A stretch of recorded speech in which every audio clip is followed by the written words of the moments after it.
The 1934 supercharged MG PA Midget, owned by Peter and Pat Davis of Jonesboro, Tennessee, and restored by Peter Davis.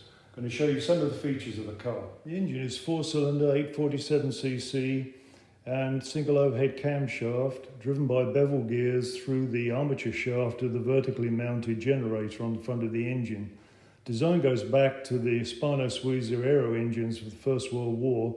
Design was licensed to Wolseley and then passed on through to MG. MG also designed the cross-flow cylinder head, which makes it very suitable for supercharging.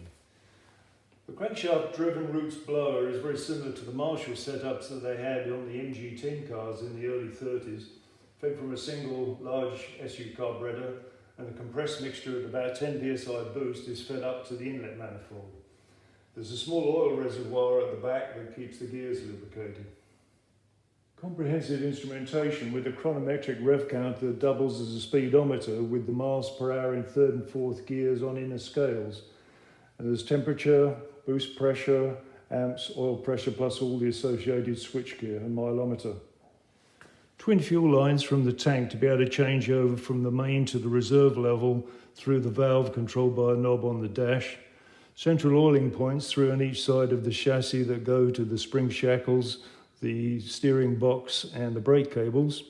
And you have a set of racing plugs ready to change over after you've warmed up at the track. The Kigass pump is a really useful device for cold starting a supercharged engine. By pulling it out and pushing back in again, a small charge of fuel is injected into atomizer nozzles in the inlet manifold and it gets to start up really easily. There's the atomizer jets on the inlet manifold and the blow-off valve to protect against backfire. Operating semaphore turn signals.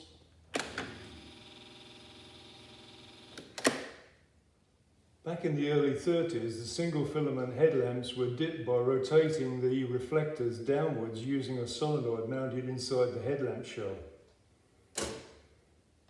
The windshield folds down for drag reduction, leaving us with the aero screens, and we're ready to hit the track at Brooklands.